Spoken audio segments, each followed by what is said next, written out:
The hospital clock was stuck. Its hands didn't budge, or maybe my eyes were too blurred to notice. I sat in a plastic chair, the kind that creaks under your weight, clutching my purse strap like it was a lifeline. The emergency room smelled of antiseptic and despair. A nurse emerged, peeling off her gloves with deliberate slowness. Her face said it all before her lips moved. "Mrs. Harper," she whispered, "I'm so sorry." My husband Michael was gone. One moment, he was driving, home from his shift at the fire station. The next, his heart betrayed him, stopping cold behind the wheel. A silent heart attack, they called it. Quick, merciless. They said he didn't suffer. But I did. The pain was a fist in my chest, squeezing tighter with every breath. I was alone, trembling, trying to make sense of a world that had just shattered. My name is Emily Harper. I'm 36, a mother, a widow, and until that moment, someone who believed family would show up when it mattered most. I was wrong.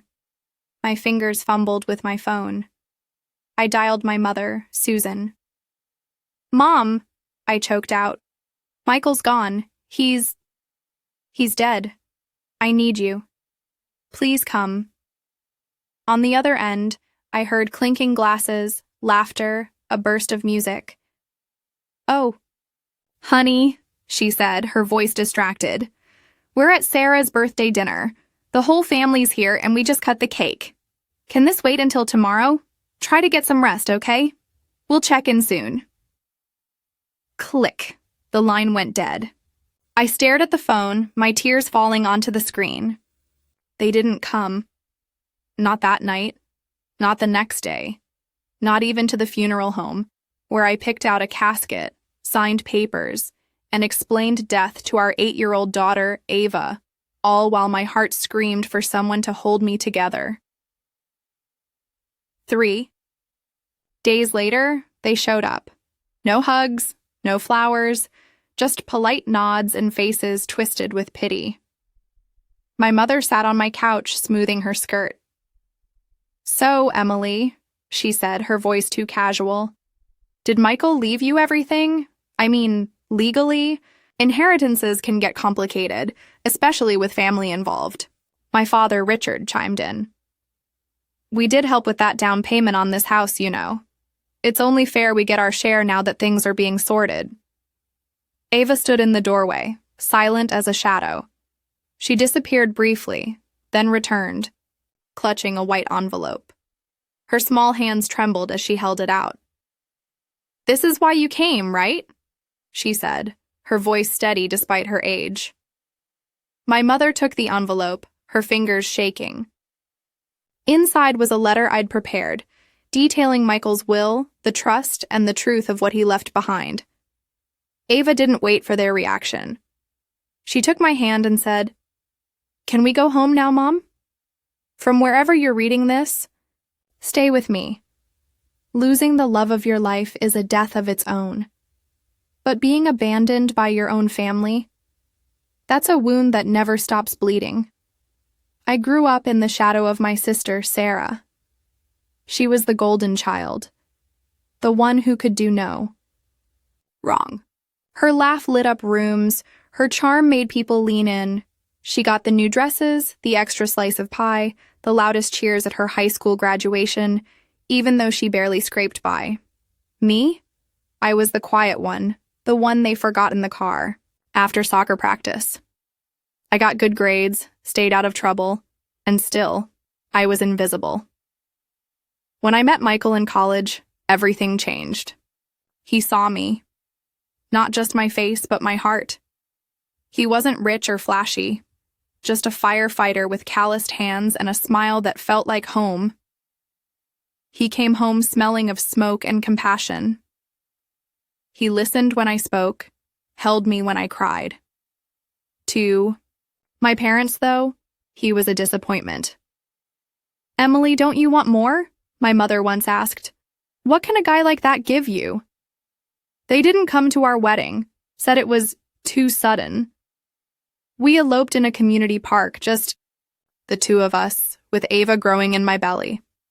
Michael kissed my forehead and promised he'd never leave me. A month later, my parents threw Sarah a lavish engagement party. Ice sculptures, monogram napkins, fireworks. They posted it all online, never once asking how my marriage was going. When Ava was born, I sent them photos. Weeks passed. No reply.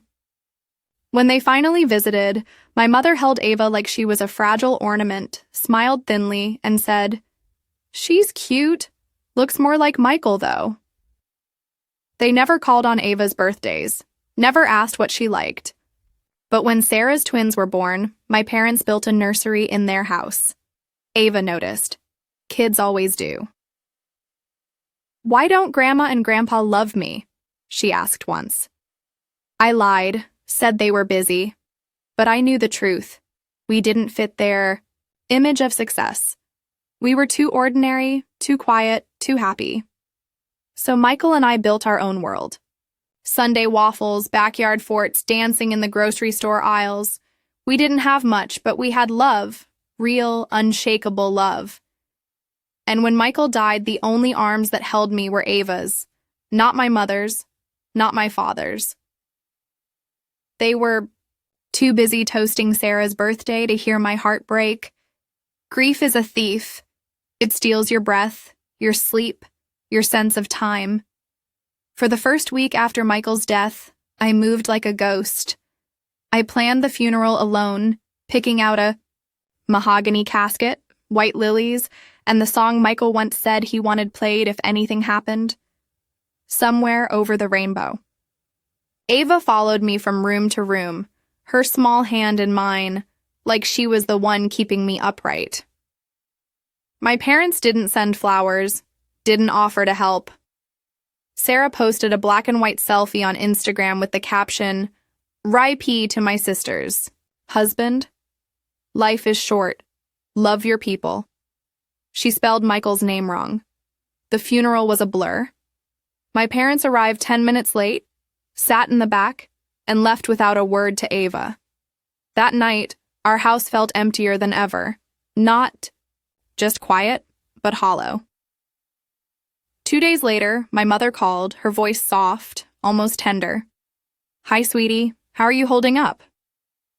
I nearly cried at the sound of her care, until she added, "We were wondering if we could stop by, just to talk." They arrived the next morning, dressed like they were meeting a lawyer. My father even wore a tie. We sat in the living room, Michael's old sneakers still by the fireplace. "We were just thinking," my mother began. "Michael had a house, some savings, right? We know he wasn't wealthy, but—" She trailed off, glancing at my father. He cleared his throat. "It's just that, technically, we're family. And with things like this, it's good to be transparent about what's left, how it might be divided." My heart didn't break. It turned to stone. They didn't ask how Ava was sleeping, didn't say they missed Michael. They came for money. "I'm sorry," I said, swallowing the scream in my throat. "Are you asking if Michael left you something?"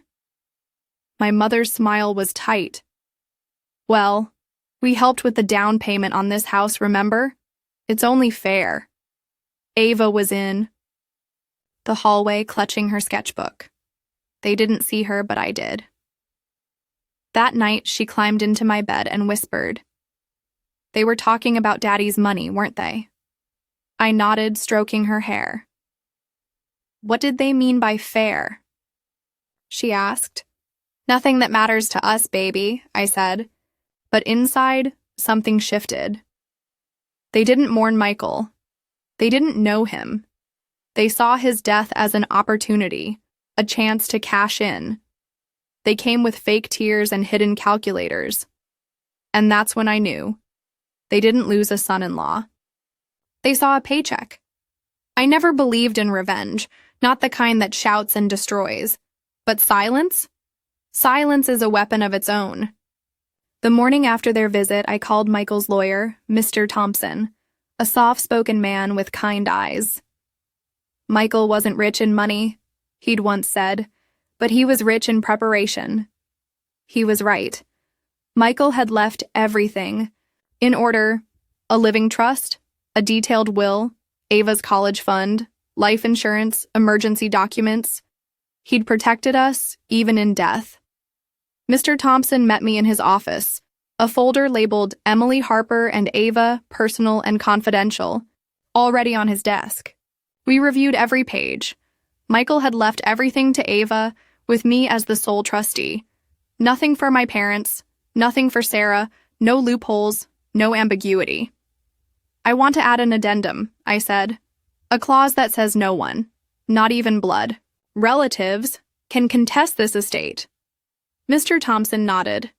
"It's your right, and it's smart." I went further. Updated beneficiaries. Closed every financial door my family might try to pry open. Then I went home and built my fortress.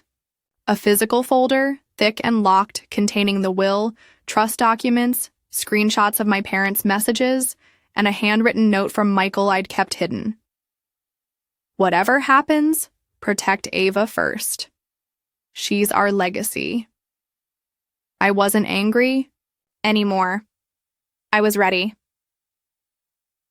That night, Ava found me at the kitchen table sorting papers. She held her stuffed rabbit, rubbing her eyes. "What are you doing, Mommy?" "Just organizing things," I said softly. She looked at the folder, then at me. "They're coming for what's not theirs, aren't they?" I paused. She was only 8, but she saw everything. I closed the folder, knelt in front of her, and said, "Yes, but they'll leave with what they deserve." She nodded, her eyes older than her years. I pulled her close, kissed her forehead, and whispered, "You'll get everything your daddy wanted for you." In a small village, a cat named Whiskers discovered a magic fish in a pond. The fish promised 3 wishes in exchange for its freedom. Whiskers wished for endless fish, a cozy bed, and a bell that rang softly. The fish granted all 3 wishes and swam away, leaving Whiskers content and purring in the sun. They rang the doorbell like they belonged. My parents stood on my porch, my mother holding a Tupperware of lemon bars, both wearing smiles that didn't reach their eyes.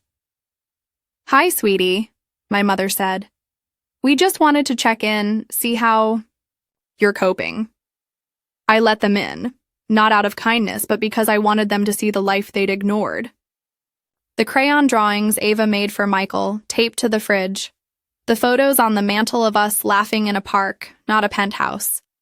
They sat stiffly, commenting on the new curtains, the lavender candle on the coffee table. Then my father cleared his throat. "I know this is a hard time," he said, "and we want to be respectful. But we also want to make sure things are handled fairly. Michael was part of our family, too." My mother nodded. Surely he'd want to honor everyone in his life. That's when Ava walked in, calm and steady, holding a sealed white envelope. She stepped toward them. "This is for you," she said. "That's why you came, right?" They froze. My mother took the envelope, her fingers trembling. She opened it slowly. Inside was a certified copy of Michael's will, stamped and signed. Every asset was bound to me and Ava, a trust document with Ava's name in bold. And one photo, me at 5, sitting on my childhood bed, arms crossed, tears in my eyes, my mother beside me, staring at her phone. Attached was a sticky note in my handwriting. "This is the last time you held me. Don't pretend to care now." The room went still. My mother's lips parted, but no words came. My father's face drained of color. Ava stood tall, her voice unwavering. "Daddy left everything to the people who loved him. That's what he wanted." They didn't argue. They couldn't. The truth was there, in black and white, sealed in paper, locked in law. They placed the envelope on the coffee table and stood. I didn't walk them to the door. Ava didn't say goodbye. The only sound was the creak of the floorboards as they left, like the house itself was exhaling. The storm hit the next morning. Not weather, but rage. My mother's voicemails were shrill. How dare you humiliate us like that? After everything we've done for you. My father's texts were cold. You think this is over? Wait until the family hears what kind of daughter you are. They'd read the documents. They found no loopholes, only locks. Airtight, ironclad, untouchable. So they did what they always did when control slipped. They performed. Sarah called next, her voice dripping with drama. I'm not picking sides, Emily, but they're our parents. They raised us, fed us. Just give them something. Anything. I didn't yell. I didn't defend. I asked one question. Do you remember your wedding? She paused. Of course. The $50,000 venue? The designer gown? The private chef? The down payment on your house? Silence. I paid for my own wedding, I said. They didn't even show up. Michael and I slept in a friend's guest room that night. No gifts, no calls. They raised you. They tolerated me. That was the last time Sarah called, but the truth didn't stay quiet. Our cousin, Jessica, blunt and unfiltered, texted me after seeing the drama unfold in the family group chat. Your mom's saying you stole from the family, but I saw the documents. Ava's name is on everything. Michael protected you. Respect. Others reached out slowly. Some offered support. Some apologized for not seeing the favoritism. They'd thought I was just distant. Now they knew I was surviving. My parents tried to spin it. Emily's cold since Michael died. She's turning Ava against us. She's unstable. But their story unraveled. At family gatherings, they got polite nods, not warm embraces. They told their version, but no one cheered. I didn't fight back. I didn't need to. The truth was louder than their lies. We moved in spring. A small house, 2 bedrooms, a tiny garden, a porch that creaked when Ava jumped on it. It was ours. No ghosts, no expectations. We painted Ava's room sky blue, taped her drawings to the walls.